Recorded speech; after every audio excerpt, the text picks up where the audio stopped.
My name is Eleanor Rhodes, Colonel, United States Special Operations Command. I've led joint strike teams in 4 continents, briefed NATO generals, and survived operations no one will ever read about. And yet, at my own brother's award ceremony, I was seated next to the kitchen behind a potted plant across from the emergency exit. The place card read E. Rhodes. No rank, no title, just an initial, as if that made me easier to ignore. I wasn't surprised. Not really. In my family, I was always the question mark. The quiet one. The one who never quite fit. Liam was the star, golden boy ROTC captain, my mother's favourite anecdote. I was just somewhere overseas, in the vaguest terms, doing something they never quite bothered to ask about. At dinner tables, I learned to eat in silence. At holidays, I watched my accomplishments disappear beneath the weight of someone else's achievements. I never needed applause, but I had hoped at some point to at least be seen. Then came the moment. General Marcus Thorne entered the hall. You could feel it, the way the room straightened, the way conversation dimmed. He moved with the kind of authority you don't question. But instead of taking his place beside the other officers at the front, he turned and walked straight toward me.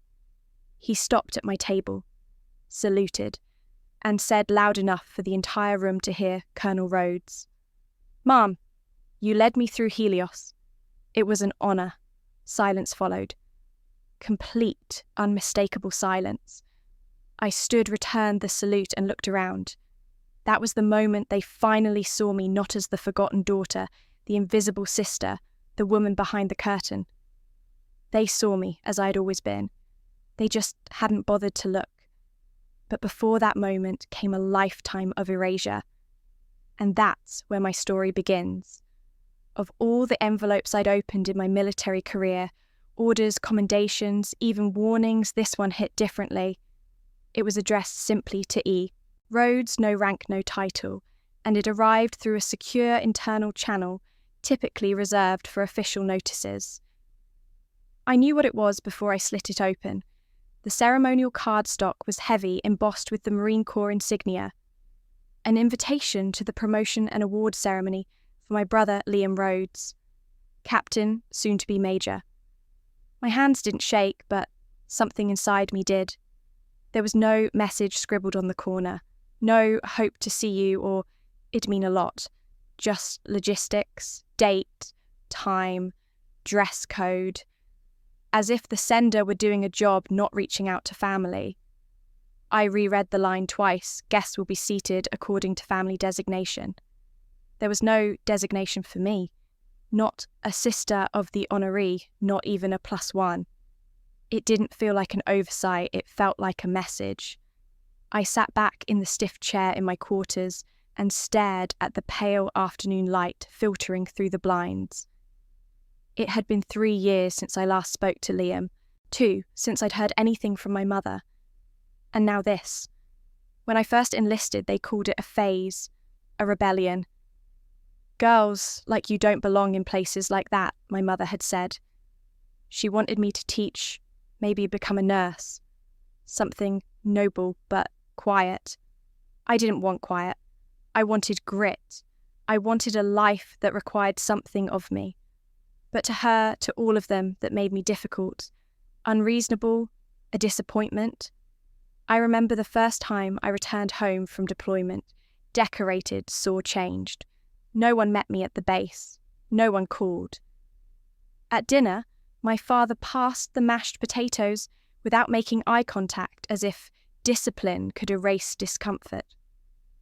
Liam talked about his training non-stop, and when I brought up mine, the room fell into silence, as if my stories carried a weight too inconvenient to acknowledge. That silence became the family's language. Calls went unanswered. Emails got lost. I became an occasional mention at holiday dinners. I imagined the way one talks about a distant cousin who chose an odd career path. I wasn't disowned. That would have required declaration. I was erased politely, strategically. Especially when I began receiving honours they couldn't verify on news outlets. Most of my service was in classified ops. My medals rarely made headlines. That gave them an excuse. Well, we just don't know what she really does. As if truth required press coverage. Now here I was, holding a crisp white card, pretending I was someone they remembered. The military had sent it because protocol said so. Liam hadn't even signed it. I imagined his voice in my head. It's not personal, Eleanor. It's just how things are done. But that was the problem. Things were always done in ways that quietly cut me out. I set the card down face up on my desk. I stared at the gold lettering for a long time. Part of me wanted to ignore it. Stay at base. Let them have their polished photo op without the shadow of the daughter they never claimed. But another part of me, the part that had survived extraction missions, watched friends bleed out in sandstorms, and stood against adversaries without blinking, she wasn't going to disappear so easily. There's a specific humiliation in being invited somewhere just so your absence can be noted. But there's also a particular power in showing up anyway. I turned to my closet and ran my fingers along the neatly pressed uniforms. One of them had earned me a salute from a 4-star general. Another still carried the scent of a desert night I never talked about. They were the only clothes I owned that felt like truth. I pulled one down and laid it beside the invitation. If they wanted to pretend I didn't exist, that was their choice. But I'd be damned if I let them write the ending to my story. The first time I remember being invisible, I was 10. My mother had spent all day preparing roast and lemon pie for Liam's birthday. The table was set in her finest china gold-rimmed plates, embroidered napkins, wine glasses for the adults. My name wasn't on a card, but Liam had 3, one for each of his new school awards. That night, he gave a speech at the table. Yes, a speech thanking Mum and Dad for believing in him, and Mum cried into her napkin like he'd just been nominated for sainthood. When I tried to mention I'd gotten into the advanced math program, my father said, "Not now, Elena. Let your brother have his moment." And that moment lasted 15 years. Family dinners became performances. Liam, the prodigy in training ROTC captain before he could drive, was showered in praise. I learned to carve the turkey past the sides and keep my mouth shut. Once I came home after completing airborne school, my boots still dusty back aching, and Mum asked me to help with dishes before I could even take off my coat. I remember standing at the sink, the water too hot scrubbing away, as Liam recounted his latest seminar. No one asked where I'd been. They didn't need to. They had already decided where I wasn't in their image of success. Teaching, nursing, maybe marrying well, that was the path. What I chose wasn't just unfamiliar. It was offensive. My mother once told me over coffee, careful, tone-delicate words that the uniform made me look hard. She said it like a diagnosis. But what hurt most wasn't what they said. It was the quiet edits to reality. When I was deployed, my photo disappeared from the mantle. When my name was mentioned in a local article, they clipped it before it got to the mailbox.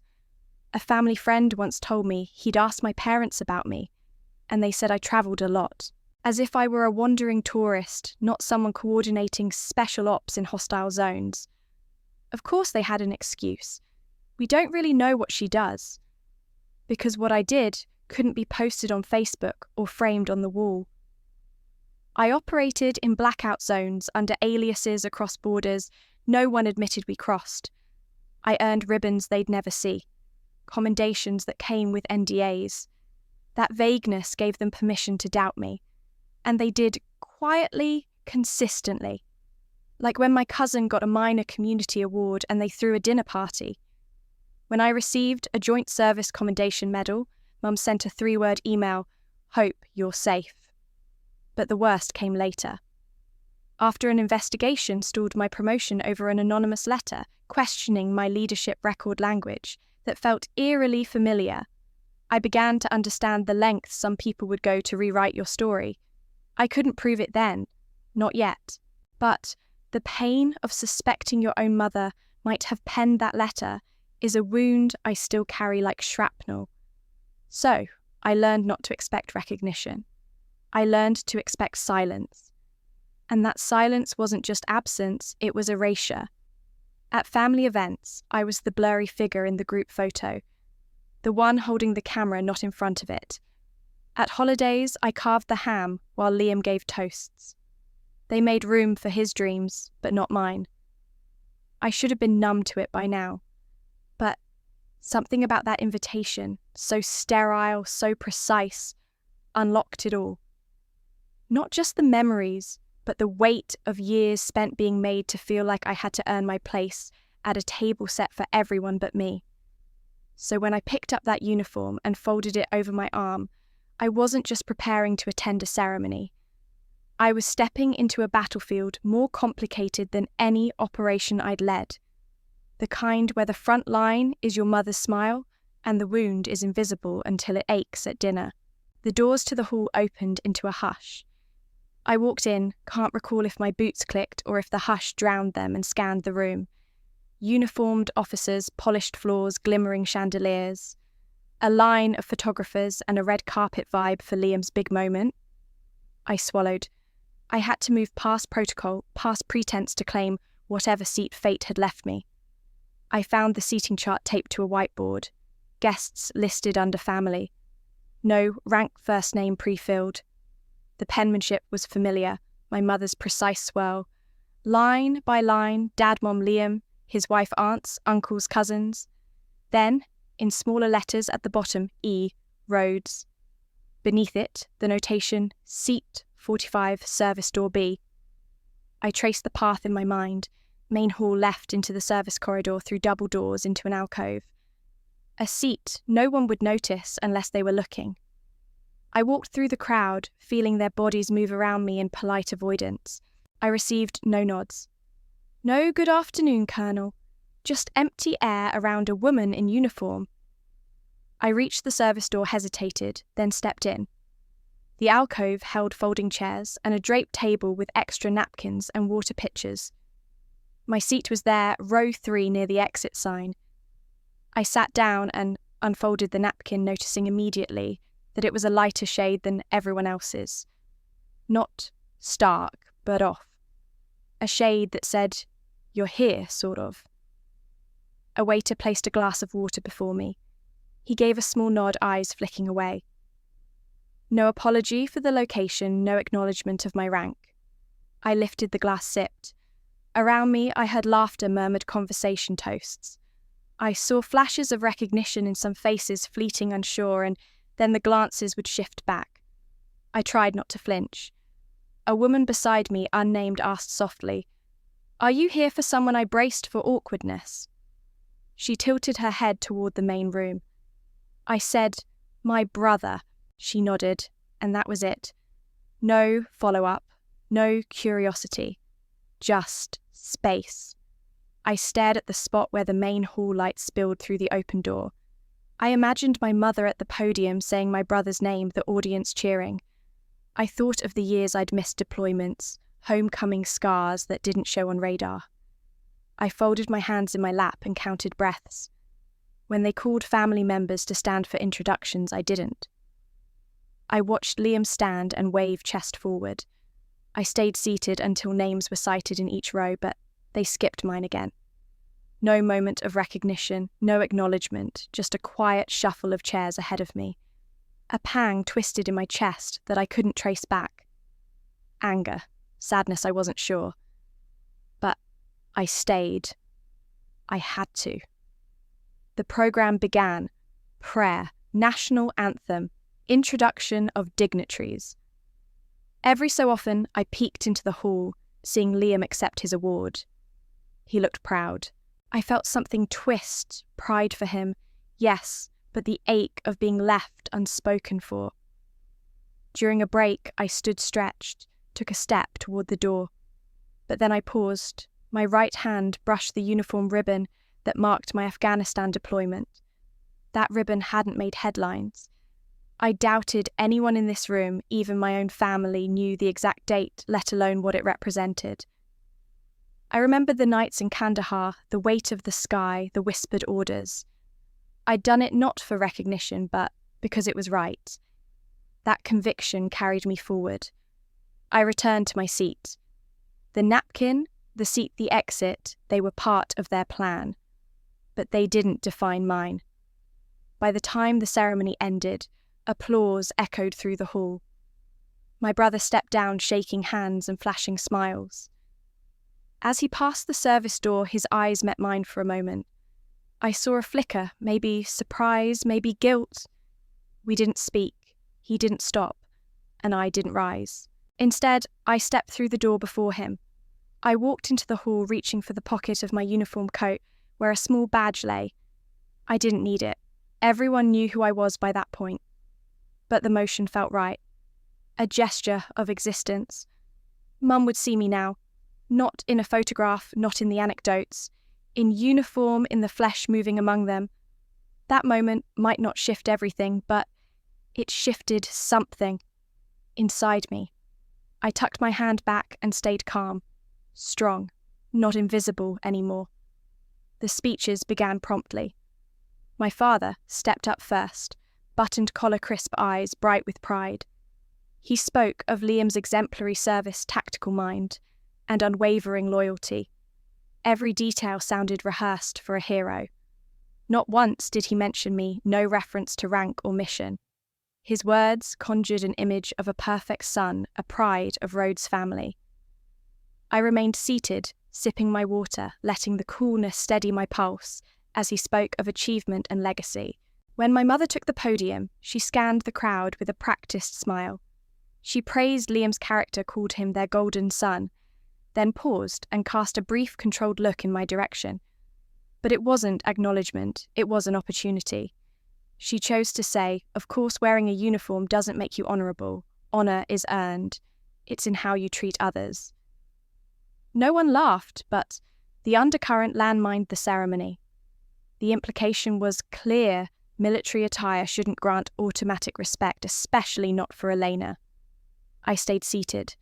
I could feel the weight of eyes, some sympathetic others calculating. Uniforms of lower-ranked officers who knew my name shifted uncomfortably. I held my glass, the water catching light, like confidence held in amber. After her words, I expected applause, or perhaps a meal passed with forced warmth. But there was none. Instead, polite nods and murmurs as Liam gathered badges and took his seat. I straightened my posture, letting the force of dignity settle close to my spine. The world had tried to erase me tonight. I refused that narrative. The wine steward appeared, offering red or white. I chose red.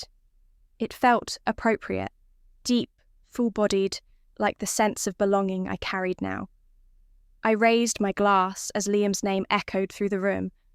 Those around me did the same, but none turned to meet my gaze. Dinners have rhythms, toasts, laughter, light conversation. Here, the rhythm ignored my beats. A slideshow of Liam's career played on a screen. Photos of him in training, past promotions, a shimmering moment in fatigues. He clapped at each slide, gentle applause.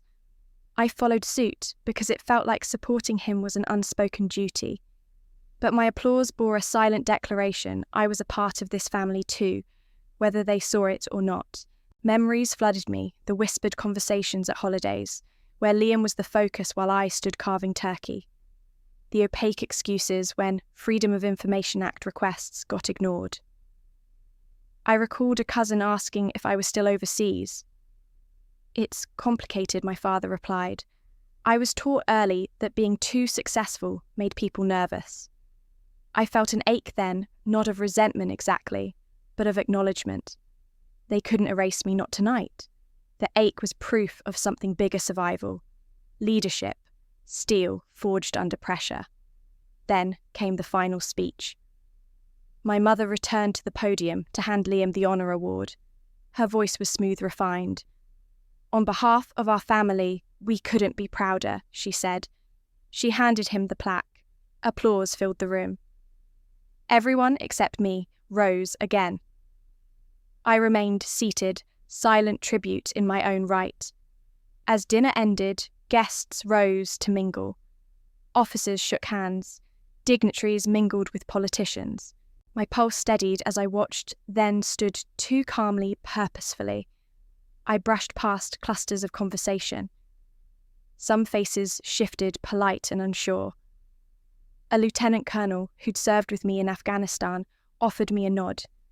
It felt like a silent affirmation of my place, not from the family that ignored me, but from the battlefield that shaped me. I walked toward my mother's table. She froze, napkin half lifted mid-bite. I stopped a foot away and offered a brief respectful nod. Her eyes flicked up, met mine for a fraction of a second. Maybe she recognized rank. Maybe she realized what I symbolized. Then her gaze dropped. I didn't wait for a response. I didn't need confrontation. I simply stepped back, inhaled and turned toward the service door.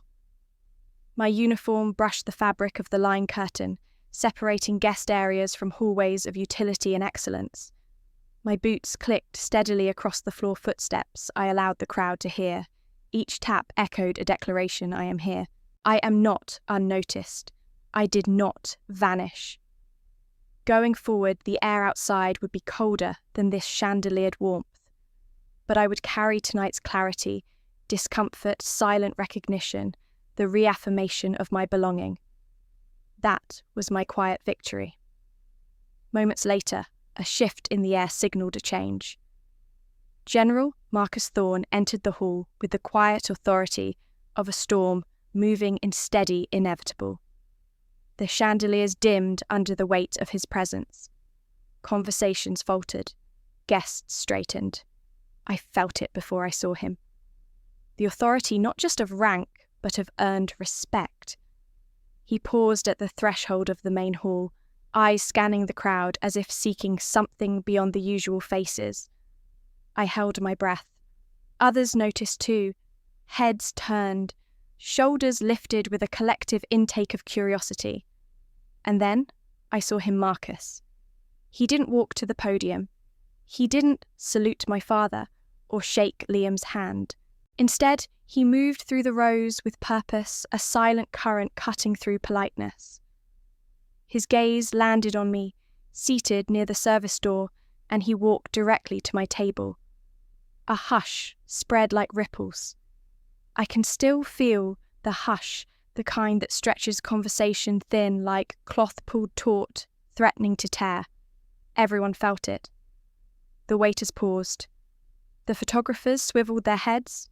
People's forks hovered mid-air. He stopped at my chair, booked the space deliberately, stood straight, with legs shoulder-width apart. He clicked his heels, a sharp, crisp salute. I swallowed and saw in his posture a weight I recognized from the battlefield, a mix of respect, focus, and something unspoken loyalty. "Colonel Rhodes," he said. His voice carried measured calm, carrying authority like a shield. "Colonel Rhodes, ma'am." He paused, then to the room, loud enough for every ear. She was my commander during Operation Helios. My breath caught. Operation Helios was classified. Few in this room understood its significance. Even fewer connected its lead commander with the quiet woman near the door. So many stories shifted right there. Plates trembled. A glass clinked. But the air didn't sigh, it froze. Honor rose in my chest. I stood next to him step by step, boots meeting polished floor until I stood at attention. I returned his salute without falter, without hesitation. The general's hand lowered slowly. Silence followed. Complete, unmistakable. It echoed. A deep silence that carried the gravity of years, labelled blurry private, unverified. It whispered, "She is real. Count her in." I saw my father's chin shift. A part of me recognised that small movement as astonishment. Liam's hand tightened around his glass. Mum's lips parted, then closed. The general stepped back, hand still at salute level. His eyes met mine for a moment, unit connection shimmering in the distance. Then he released it and sat at the chair ahead, folding his hands in front of him. The hush remained. Through it, I felt the pulse of my heartbeat. I bowed my head in memoriam for the countless missions, for the fallen, for the invisible fights before tonight. And then I sat the echo of that salute resonating deeper than applause would ever do. Murky whispers rose, or grew louder. I couldn't tell which. People shuffled to get another look. Cameras clicked discreetly. In that moment, I knew things couldn't go back. It didn't matter if conversations included me after. I was already included. Officially. Unavoidably. He'd stepped forward when my own family stayed behind. A general owed me nothing. He could have let the night go on. But instead, he made my name belong to the room. It was more than a moment. It was the pivot, the precise shift where the story flipped from forgotten daughter to recognised leader. And he didn't just reveal me, he authorised the room to see me. When the programme resumed, Liam walked to the stage again and I followed him with my gaze. There were polite applause now for both siblings. My mother looked at me and then looked away. The programme ended and the crowd began to disperse. But I held my ground. For the first time, I believed I hadn't been erased. General Thorne remained where he stood, the way one might wait for a storm to pass or a truth to settle. His voice returned to the microphone calm and resonant. "Before you go," he said, "I ask just a moment longer." A hush returned to the room. He didn't raise his voice. He didn't need to. That's the thing about authority. It's not in the volume, but in the weight of what follows. "Colonel Elena Rhodes," he said, gesturing to me without hesitation, was my commanding officer during Operation Helios, a joint multinational engagement with NATO Special Operations, highly classified, incredibly risky. I felt the room shift. Faces that had earlier dismissed me now turned fully toward mine. Even my mother's lips parted slightly, her hand frozen around the stem of her wine glass. She led our combined forces through 7 coordinated raids across enemy lines, Thorne continued. She planned the strategy that prevented the deaths of over 100 soldiers. We don't have statues for people like her. We barely have documents. But I was there. I saw it. He turned to me, not for effect, but as if needing to see me to anchor himself to truth. She didn't ask for praise. She didn't chase recognition. She ordered me into battle. She was the reason we came home. It would have been easy to stay seated, to let the silence soak in. But I rose slowly. I didn't plan to speak, but Thorne held out the mic not as a gesture, but a passing of space. The choice was mine. I took it. "My name," I said, "is Colonel Elena Rhodes." The mic hummed in my hand. My heart didn't race. It did something quieter, it braced. The man you applauded today, the man receiving medals and handshakes I once ordered into fire, and he returned to tell you the truth. I looked out at the audience. I didn't scan quickly. I let my eyes land on each row, on each face. On my father, his posture stiff and unblinking. On my mother, who stared at the floor. On Liam, who finally looked like he wanted to disappear. I was not invited here by name, I continued. I was not listed in the family seating. I received no recognition. But I came anyway. I paused. There's something sacred in silence when it belongs to you. I've led teams in deserts with no maps. I've briefed foreign generals through translators and bomb sirens. And yet no silence has ever felt louder than the one at my family's dinner table. I didn't cry. That would have been too easy. I never asked to be more than what I was. But I will not accept being less than what I became. I handed back the mic. No one moved. For a moment, even the air seemed unwilling to leave the room. Thorne nodded, not with pity, with pride. And he clapped once, strong, deliberate. Others followed, a few at first, then a wave. But I didn't hear it. Not really. Applause wasn't the point. The point was that for the first time I stood where they could not pretend I didn't exist. A woman at a nearby table wiped her eyes. A junior officer saluted me quietly. A stranger mouthed, "Thank you." And Liam. He looked at me like he'd finally recognised someone who had always been standing in the same room, but I didn't smile. Not yet. Not here. Instead, I picked up my water glass, took a sip, and let the silence settle around me like armour. They saw me now, and there was no going back.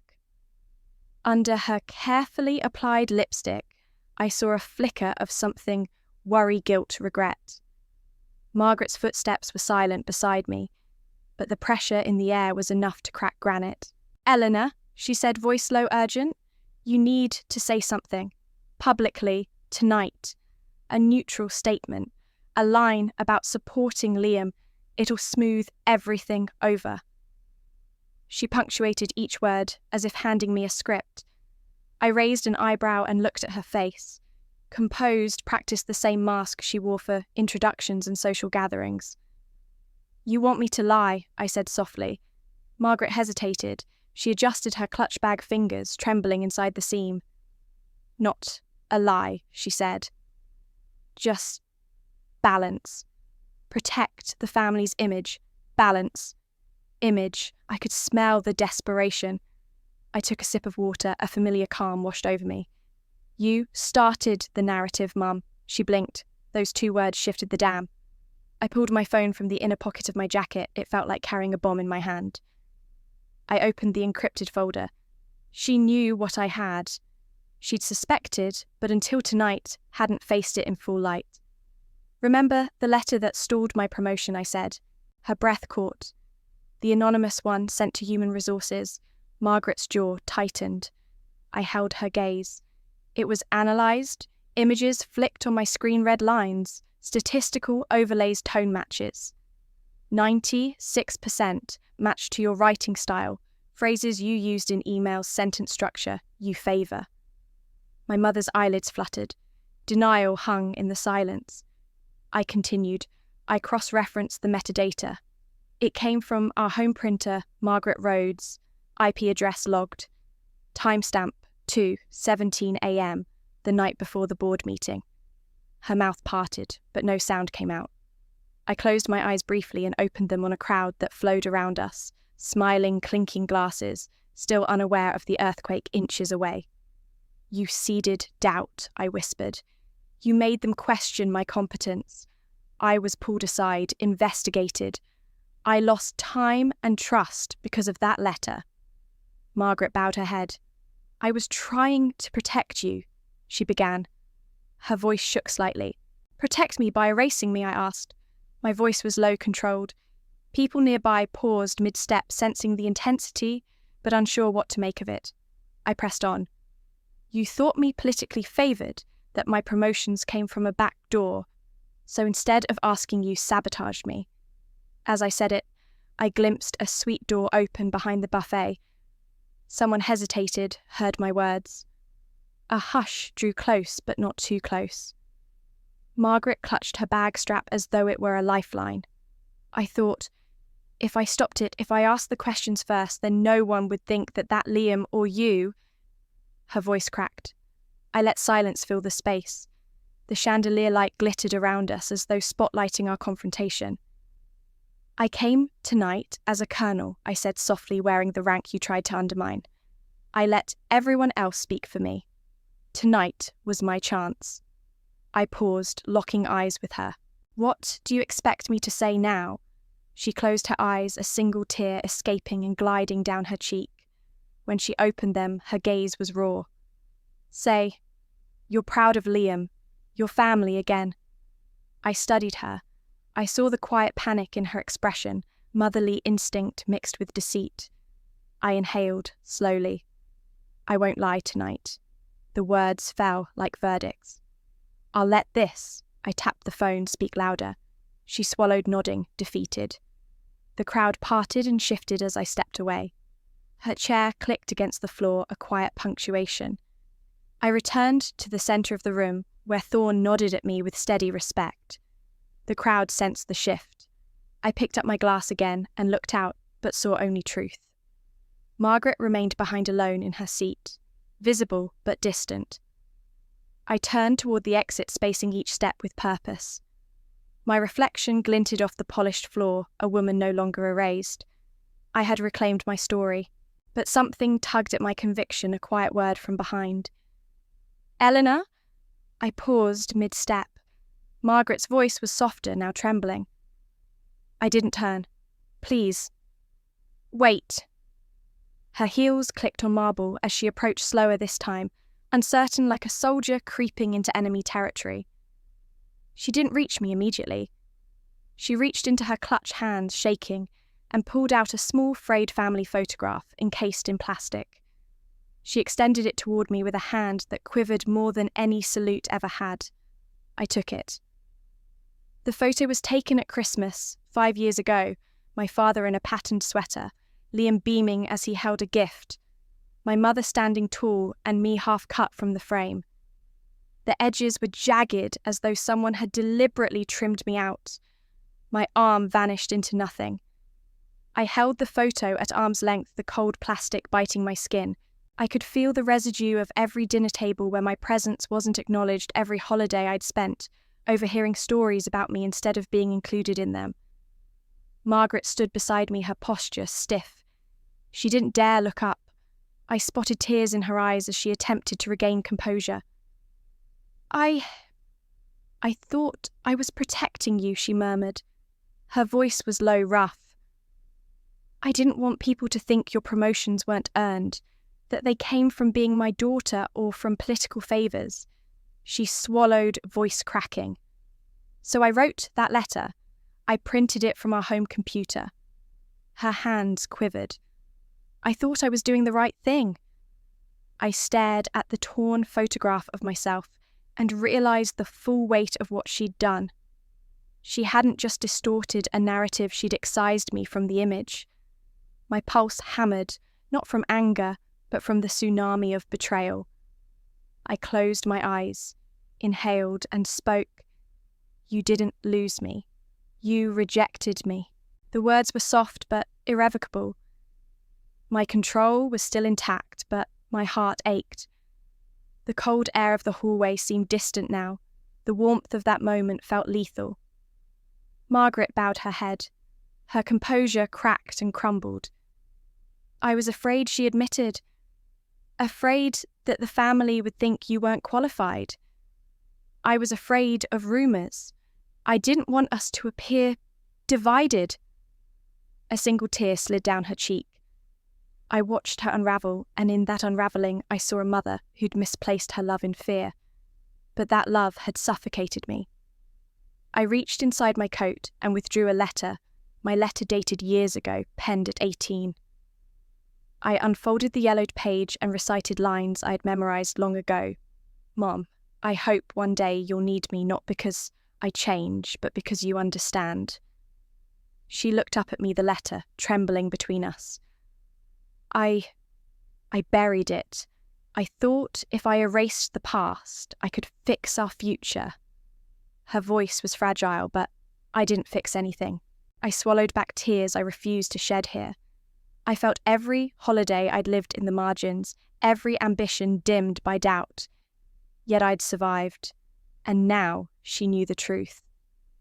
"I never asked for you to change me," I said softly, voice steady, even as my throat constricted. "All I ever wanted was to be seen, to be believed in the way Liam was believed." Margaret's gaze fell to the paper between us. She didn't touch it, didn't reach for me. Instead, she whispered, "I'm sorry." I pressed my palm to the wall behind me. The cool stone steadied me. "I don't need your apology," I said, choosing each word deliberately.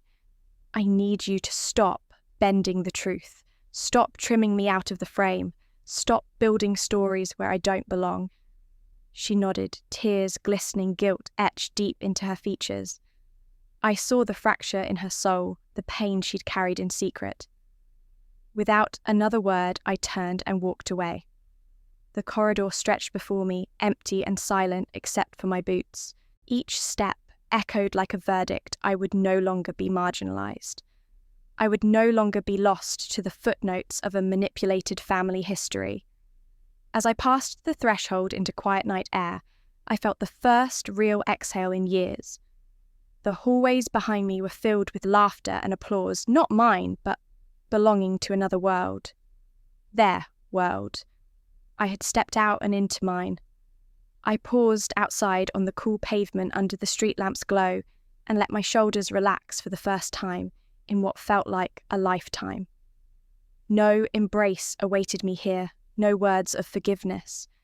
And yet, for the first time, I didn't feel broken. I was complete on my own terms. A week later, I walked through the wrought iron gates of the Women's Officer Academy, now in full dress uniform, rank insignia, polished and precise. The courtyard was busy cadets in PT gear jogging in formation. Some paused to stretch. Others murmured greetings as I passed. The crisp morning air smelled of damp earth and possibility. I stopped at the flagpole watching the academy flag unfurl in the breeze. A moment of stillness before becoming the person they'd come to respect. I straightened my shoulders and saluted the flag. The silence around me filled with promise, not of applause, but purpose. Inside the academy building, the floors gleamed under fluorescent lights. In the hallway, I paused, letting the bustle flow around me without rushing. Each step echoed reminders of my past steps as a cadet, as the wronged daughter now reclaimed. I entered the briefing room, a room once too intimidating for my voice, now my stage. 50 cadets sat in neat rows, notebooks ready. I placed my notes on the lectern and looked up. "Good morning," I said, voice calm but firm. A ripple of quiet respect greeted me. I launched into strategy principles, mission planning, cross-unit coordination, field ethics. But beneath that doctrine lay a deeper lesson I knew they needed. 10 minutes in, I paused. I noticed a cadet fidgeting. She looked like someone trying to find courage. I walked down the aisle, stopping in front of her. "I want to ask you something," she said, voice low but steady. "Colonel, after everything, how did you make it through? When you weren't seen, when you were counted out, how did you stand tall?" My breath caught. I studied her eyes, earnest shoulders drawn in. I recognized her pain. I recognized myself. She expected a platitude, but I didn't have time for empty words. By not letting them define me, I answered. The 4 syllables felt powerful because they were true. I explained.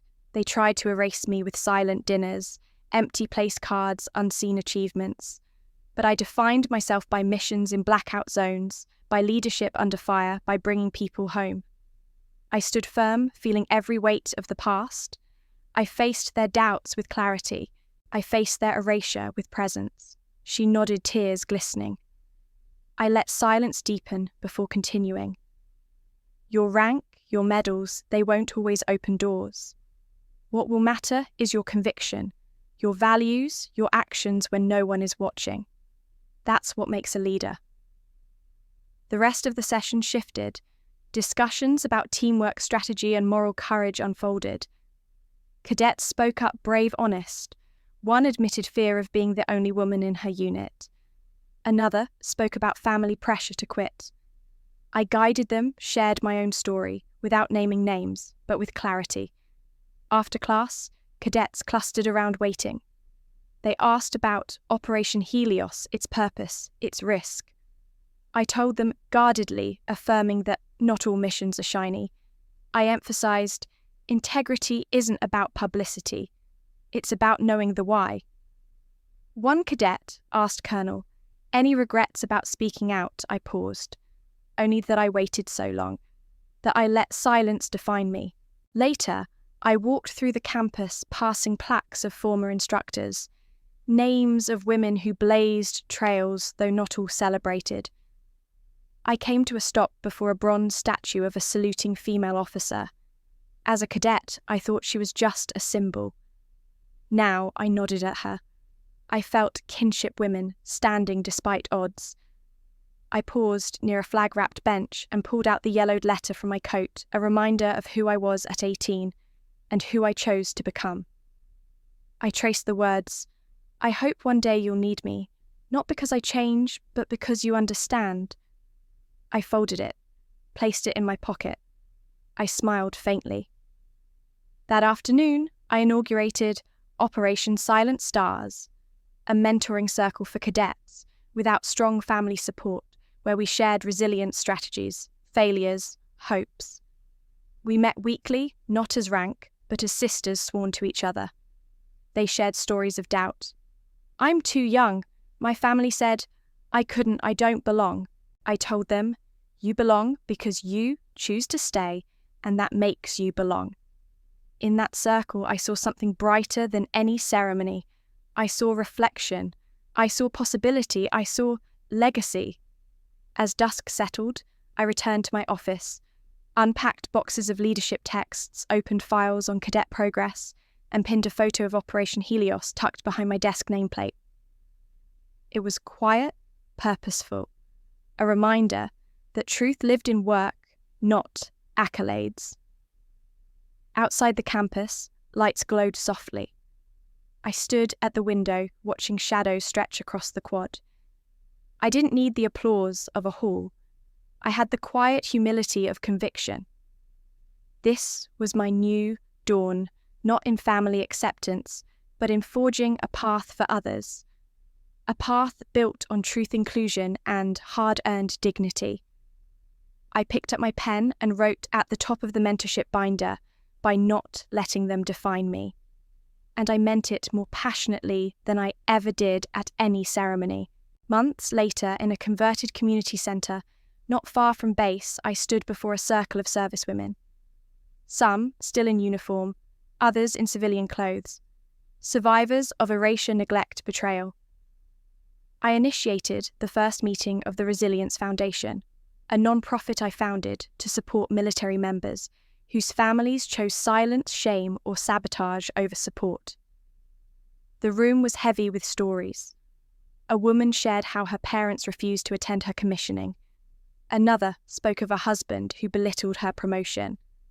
I listened, offering the foundation as a place to find understanding, a place I had desperately needed. We talked about rebuilding identity, reclaiming self-worth, and reshaping family narratives that never were. The next session I led captured how lives shift not in grand gestures, but small systems, peer mentoring, empowerment, workshops, survivor narratives. We developed modules: finding voice after betrayal, financial independence with or without family support, rejection doesn't define valor, platforms to help women stand steady. The success stories poured in, emails trickled, then roared. I told my father I didn't need his approval anymore. My siblings finally asked me what the deployment was like. I connected with other women and didn't feel alone for the first time. Every message felt like reclaiming a name that had been stripped away. Within 6 months, 200 servicewomen joined the foundation. We hosted group retreats in remote lodges, exercises under pine tree circles by campfire light. We shared water stories, laughs, tears. We declared solidarity and broke isolation. During one retreat under a night sky dusted with stars, I sat with a young sergeant whose family had written an anonymous letter, accusing her of fraud like I had once faced. She looked at me wide-eyed and whispered, You didn't quit when they did that to you." I didn't say much. I shook my head and let the silence speak. It said, "I stood. We stand. You will stand too." The foundation gained traction, not with glossy campaigns or flashy PR, but through word-of-mouth authentic testimonials, quiet dignity. We became a lifeline, a collective whisper of validation. We were survivors, building survivors.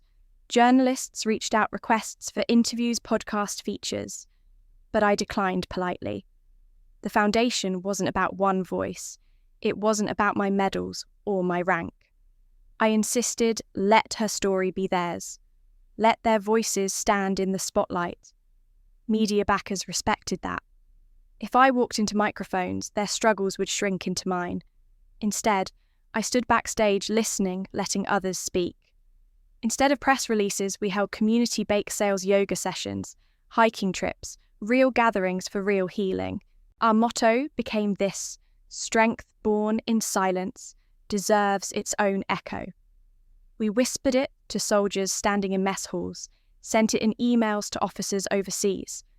By the end of the year, our first annual symposium brought 500 attendees, cadets, active duty veterans, into one theatre. They sat in rows gripping notebooks, tears shining jaws set. I opened with a nod and introduced every survivor on stage, letting them speak for a few minutes. Their truth resonated louder than any gun salute. I closed by saying, "We are not defined by those who failed to see us. We are defined by our courage to remain visible anyway." The ovation that followed wasn't for me, but for every name that had once been erased. In that moment, the stage held all of us untethered from past shadows. Afterward, a mother approached me quietly. She said her daughter just joined ROTC, but the family doubts were strong. She asked, voice trembling, "How do we support her?" I met her gaze. By showing up even if we don't fully understand. By asking questions, not assumptions. By believing not for medals, but for distance travelled. The mother nodded, tears in her eyes. Backstage, a reporter caught up with me for an impromptu soundbite. She asked, "Will the foundation go national?"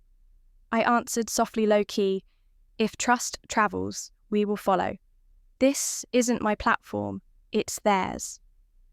She nodded and turned off the recorder.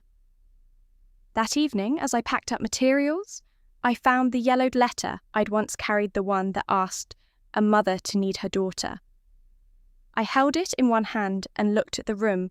We'd emptied chairs, stacked, posters, removed sanctuary, returned.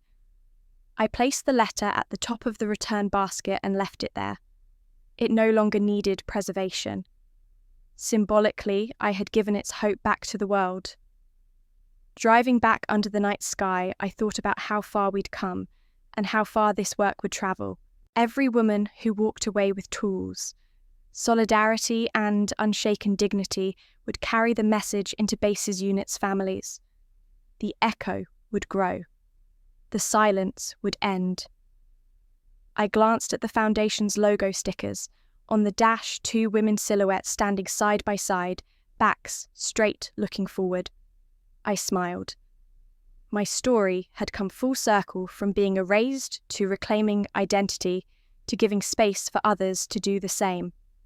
The power of action spoke louder than any headline. A month after the Foundation Symposium, I found a crisp, cream-coloured envelope on my desk. No stamp, no return address, just elegant handwriting in cursive. I recognised instantly. To Colonel Elena Rhodes, it read. Inside was a letter folded with care. I sat down in my quiet office, the afternoon light softening the edges of photos on my walls. Cadet laughter frozen in frames, mentorship circles, Operation Helios commemorative coin. I unfolded the letter. Margaret's handwriting, my mother's, at a level of honesty I'd never seen before. It began, "My dearest Eleanor, I regret everything. I'm sorry for the letter I sent, the doubts I cast, the silence I insisted upon. I'm sorry for the photo I cut, the times I let your absence feel like my relief. I see now I was trying to protect an image of perfection, not you. And in doing so, I betrayed you. I don't expect forgiveness. I don't expect a reply. I simply wanted you to know this. I am changing. I am trying. I hope one day you'll let me see who you've become. With love, Margaret." Tears blurred the final lines for a moment. I saw her not as my saboteur, but as a woman afraid she was losing her only daughter. A mother hoping for a connection. It hurt that she said she was trying now after everything. But it also offered a release from bitterness, an acknowledgement unasked, yet deeply needed. I refolded the letter, slowly smoothing out creases. I didn't rush to respond. There was no impulse to send back anything cliché or sentimental. No, love you too, or let's start over. Because closure didn't need applause. It needed truth. Instead, the next day, I placed the letter in the drawer of my old campaign desk, the one I'd brought from home, the one that once held letters from my early deployments. I closed it firmly, sealing the message in a space of its own making. As I shut the drawer, I reminded myself forgiveness doesn't mean return. It means freedom.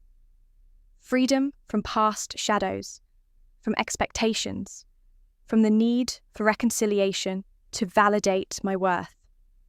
Weeks passed. The letter stayed folded in the drawer. I didn't reread it. I didn't ignore it. I honoured it silently. In my routines, in reshuffling mentorship lists, prepping retreat agendas, training cadets, I carried the knowledge that I was no longer tethered to the past. And neither was she. The foundation grew. Cadets spoke louder, more confidently. A platoon honouring our logo as their shield patch. Mothers publicly acknowledging their daughters' service. That was forgiveness, made visible, real, imperfect, honest. Sometimes, I caught myself imagining calling Margaret, hearing her voice telling her I understood. But I stopped myself. Connection shouldn't begin with pressure. It should begin when both parties stand on equal ground. So I left it to time a neutral ally. With every email I replied to every cadet I encouraged, every mission I mentored, I demonstrated that my life didn't require her presence to be meaningful. The day I passed her house on base, I slowed my car, but didn't stop. Maybe I'd leave a note in the mailbox someday, or maybe I'd just wave. But today felt full enough, whole enough without obligation. At night, I still sometimes think of the letter tucked away in that drawer, not with bitterness, not with longing, just with gratitude for its clarity, a mother's hope made manifest and a daughter's peace affirmed. One morning, as sunlight filtered past blinds, I opened the drawer not to take anything, but to pause. I touched the envelope's edge smooth from months of stillness. Then, I closed the drawer with a quiet click. I sank into my office chair, exhaled, and considered the journey I've travelled from erasure to empowerment, from doubt to resilience, from obligation to autonomy. Forgiveness isn't a mandate, it's a choice. And tonight, I choose it for myself, not to rebuild broken ties, but to close a chapter with quiet dignity. This is not an ending, it's a continuation, a life lived with purpose, clarity, and freedom. Weeks passed. The ceremony faded into memory, just another photograph in a program no one would read twice. My name, for once, was said aloud, but it wasn't the echo that stayed with me. It was what came after. The stillness. The understanding that recognition doesn't reverse erasure, it just acknowledges it happened. I moved into a modest place near the coast, a space with wide windows and enough silence to breathe. I kept my uniforms in garment bags in the back of the closet. Not out of shame, just no longer needing them to remind me who I was. That part of me didn't vanish. It just didn't need to speak so loudly anymore. Every morning, I'd walk the shoreline with a thermos of coffee. There was a small wooden bench half buried in sand facing east. It became mine. No one else ever seemed to use it. I'd sit there as the waves rolled in, thinking of nothing and everything missions cadets. Margaret's letter still untouched in the drawer, the foundation growing stronger without press releases or interviews. One morning, the clouds were thick, but light seeped through silver, not gold. I liked those mornings best. Honest light. A boy appeared chasing a stick with his clumsy pup. They stopped near the tide line where the wet sand glistened like glass. He noticed me, then slowly approached. He was maybe 9, with sun-freckled cheeks and shoes untied. "Were you really a colonel?" he asked, like he was asking if I'd ever seen a dinosaur. I smiled. "I used to be." He blinked. "What are you now?" The question hung there, simple, disarming, like the first question in a debriefing before the paperwork, before the politics. Who are you now? I looked at the ocean. I thought of every operation I couldn't name, every face I couldn't forget, every medal tucked away where it couldn't be flaunted. I thought of Margaret's wallet photo with my face cut out. I thought of the applause that came too late. I thought of the cadet who once whispered, "I thought people like us had to quit or break." I turned back to the boy. Now I'm just someone who chose not to disappear. He gave a small nod. Maybe he didn't fully understand, but maybe he did. He ran back to his dog, Laughter, trailing behind him like a kite tail in wind. I watched them a while, then stood and brushed the sand from my coat. The horizon stretched ahead, quiet and sure. I didn't feel like a hero. I didn't feel like a victim. I felt present, anchored, the kind of peace that doesn't shout its name, the kind that doesn't require acknowledgement to exist. On my way home, I passed the community centre where our foundation hosted weekly peer circles. There was a bulletin board outside newly posted with handwritten notes from attendees. "Thank you for making space for us." For the first time, I feel seen. My family may never accept me, but I accept myself now. I stopped to read every one, then added a note of my own. Your story doesn't end with their silence. That night, I finally opened the drawer that held Margaret's letter. I didn't read it. I just held it. Then, I placed it inside a small wooden box, along with my first cadet badge and the dried lavender Liam gave me when I left for basic training. A box of contradictions, of truths, of choices. I sealed it, labelled it in black marker, not erased, remembered. Healing doesn't come from applause. It doesn't come from one grand gesture or even one honest confrontation. It comes from standing up when you were meant to sit down, from speaking when silence would have been easier, from letting go not to forget, but to carry forward. I slept soundly that night. No parade in my dreams, just waves, and the steady quiet knowledge I'm still here. And I chose that. And if you're listening to this, maybe from a small apartment or a quiet night shift or sitting in your car outside a house that doesn't feel like home, I want you to know something. Your value isn't determined by the people who refuse to see you. Their silence doesn't erase your truth. Their rejection doesn't make you invisible. Like me, maybe you've sat at tables where your name was mispronounced, where your story was shortened to fit someone else's version of comfort. Maybe you've walked into rooms already carrying the weight of being underestimated, but you're still here. You're still choosing to show up, to survive, to heal. Healing doesn't always look like a movie ending. Sometimes it's a quiet walk by the ocean. Sometimes it's saying no. Sometimes it's just making it through the day without explaining yourself. And that's enough. You are enough. In this world, more and more people are learning how to reclaim their space.